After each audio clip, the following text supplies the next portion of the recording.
So all couples have disagreements from time to time. Oh, look at that. Hey, we're Woo! back on. Let's give it up for our media team But and there, Jesus. there are some phrases that I think are dangerous, and we're going to go put these up one by one. So one of the phrases, I'm just going to help the guys out just today. So the phrase, did you cook dinner yet? That's got to be a very dangerous statement. A safer response is, can I help you with dinner? An even safer response is, can I bring you dinner, right? And probably the safest response is, can I get you some chocolate? That's usually a really safe response. Here, have some chocolate. Number two, are you really going to wear that? Safer is, gee, you look really good in brown. Maybe the safest is wow, look at you. It doesn't matter what it looks like, right? And ultra safe is here, have some chocolate. And Unless, your spouse is looking like, if, you got to help each other too. Oh, yeah, I've got to help each other. Help each other, yeah. Yeah, within reason, right? The safest, the ultra safe response is then, can I get you some chocolate and text me your Starbucks order? That's a really safe one. I like that one. Number three is what are you so worked up about? The safer response is, could we be overreacting to this, right? The safest response is, here's $300, go shopping. And the ultra safe is, here's $300 and some chocolate. So that's, don't hold me to these later. If you, right. Number four is, should you really be eating that? Maybe a safer response is, we've got a lot of carrots in the refrigerator. Actually, that is not safe. Like, don't say that. I'm joking. The safest response is, can I get you something to drink with that? And then the ultra safe response is, here, have some chocolate. And then number five, what did you do all day? That's like the best statement you can say, right?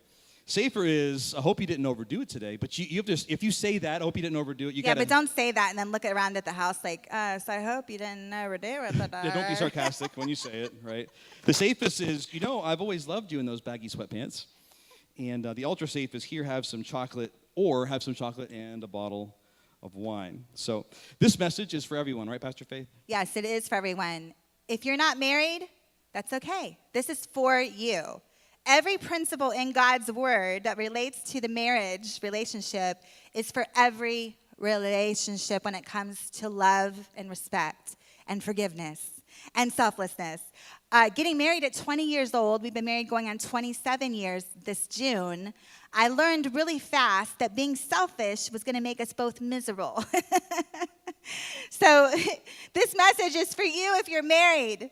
If you are divorced and you want to remarry, if you're single and you want to marry, or if you're single and you never want to get married, and if you're divorced and you never want to remarry, that's okay. But this message is for you. Again, I just want to apply the ground rules. Go ahead and put those up.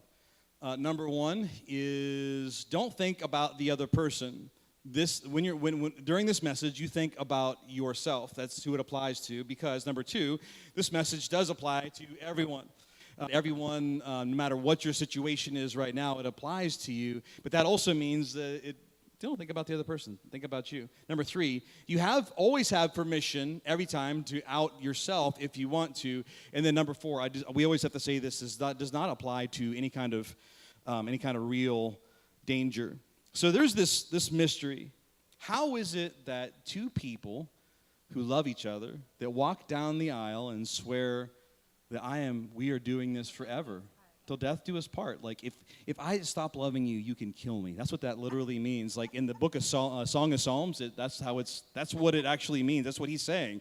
That's where that phrase even comes from.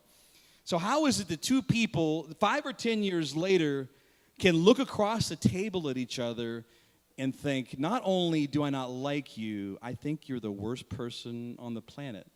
How can that happen? How do people progress from one end of the spectrum to the other? And I think we're going to get into it a little bit this morning. But also, you could say to these two people, do you think maybe after we dissolve all this and maybe a year or two later, do you think that maybe you might find somebody and fall back in love? And, maybe that's a possibility. And do you think that you might want to remarry at some point? Well, that's a possibility. And you could just say to them, well, why don't you the easiest thing is you already have somebody. Stay married, and it'll save you a lot of time, energy, effort, and money. But then the response is always, it's just not that simple. And it's not that simple, right, Pastor Faith? It's not that simple. But I know this without a shadow of a doubt, it takes commitment.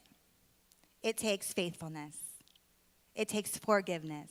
Yeah. That is how Pastor Sean and I have made it this far. And I've never sat away from the table or sat away from him and thought that. But we have counseled many couples that allow bitterness and resentment into their relationships. And it can happen in a friendship. It can happen in a sibling relationship. It does not have to just be in a marriage. Once again, this is for every single person. But forgiveness is a choice. It's a daily choice. To love is a choice. See, love is not a feeling. You can lose your feelings for your spouse. I remember when I was working years ago, I was not married yet, and I worked with this beautiful person. I had so much love for her, Maryland, and her husband would come in, and they were so cute, and they were older, and they were just in love, and I was like, my gosh, your husband's so sweet. And she goes, I promise you this. She goes, listen, you have to choose over and over again to fall in love. And then I told you I found a plaque that says that, and it's in my kitchen. And that's what a true healthy marriage is. It's choosing to fall in love again and again with the same person, right? And allowing, when we have intense fellowship, Pastor Sean and I, it reveals our heart. Because we know this, that where there's pride, there's strife. So it's not simple. If every relationship was healthy, it would be simple, right? Some of us in this room have not seen healthy relationships. We've seen our parents fight. We've seen our parents whatever, right? Or we have this bad experiences, and we bring the baggage in. When I first got married, I brought a lot of baggage in. Pastor Sean brought a lot of baggage in together. We've talked about this. And we didn't really know how to unpack it, right? Yeah, right. It was kind of like, bleh, like all over the room. Well, but today, we figured it out. We've got a couple of guests with us, and they're gonna help us out a little bit. Wait, hold on, don't bring them up yet. I want to show special pictures of them first. Could you put up a couple images of Mr. and Mrs. There's Mr. Glass. There he is. Check him out. They look a little bit different today. This picture was taken a little bit ago, and then Mrs. Glass. There she is. Check her out. She had some lip work done apparently. Next picture. Oh, hey, we don't need to see that. Next picture, please. They're making out here. Mr. and Mrs. Glass. This is Mr. and Mrs. Glass. Calm Could you down. bring them on up here real quick? Here's the thing that I know. Our relationships would look way different. We wouldn't have all these issues if we did grow up where your dad came to every game. That they stayed together and they loved each other. That all your brothers and sisters, they didn't beat you up or call you names. They just loved you and encouraged you all the time. And all your friends, they did nothing but encourage you. And you grew up in a very, very healthy environment. That's one thing. But no one really grows up that way. And so I want to show you here, Mr. Glass. Yes. He now has a handlebar mustache. And, this is for our illustration, obviously. We've been doing this for years. It's so powerful because it's not simple, you guys. We complicate it, right? See, we say when we get married, well, I didn't know he had anger issues, or I didn't know she has anger issues. I didn't know that you were very lazy. I didn't know that you like to spend a lot of money, right? All these kinds of things, whether it's a he or a she, whoever, who is doing that thing. I didn't know that he was going to leave his socks everywhere and his shoes and not put them away, right? So we bump into each other. Are you outing me? I am about not. The whole sock thing? I'm just giving examples. Oh, random examples. Okay, I got you. I didn't know she was going to leave her socks everywhere. Here's the thing. These two, Mr. Glass and Mrs. Glass, they met right after college. And he had a good degree and a good job. And she just, look at her. She's a knockout, right? So they got drawn together, and they were real careful around each other. They didn't really, they had issues, and they let them know just a couple of the issues, and they talked about them nicely. Maybe just a couple of fights when they were dating, right, but so now they're married. They got married, and about a month into it, that happened. And all of a sudden... Oh, wait, she didn't lose any beads? Well, you have to, harder. Oh. All the stuff came out, and he's like, I don't know where all this stuff is even coming from. You looked at her, and she said, where did all this come from? Look at all this. Like, why are you treating me like that? Why did you say that? And then he says, why did you say that? Like, that really hurt. Like, ouch. Like, that was kind of ugly. And she's like... And then she storms out the door with her beads. Oh, geez. They're going everywhere. Slams the door. Has anyone ever slammed a door? No, just me, right? And she goes and she visits her sister, and she's talking about it all. And he goes, I mean, we really don't know where guys Be careful go. who you talk to about Guys- it, okay? Don't shame your husband or your wife or your friend, whatever. Yeah, go ahead. So Confidant. He goes wherever guys go, like to the bathroom and stares in the mirror. And she makes me so mad when she brings that up. And when she brings that up, I just start to boil, and all this stuff starts coming out of me. And we were dating. That never came up. I never had any of these beads fall all over the floor when we dated. And he's just so demanding. It makes me so mad. He won't let me buy those shoes. All right, so I just want to say this. Even if you learn nothing this morning, it's at least halfway entertaining, right? So, but here's the Their thing. I first hope you're crash. taking notes on this. The beads that came out of him, and listen. He thinks the beads are coming out of him because she keeps Of on her. clashing Yeah. him. So he's keeps on blaming clashing. her. But wait, Oops. hold on. She lost Her feet fell off. foundation. That's horrible.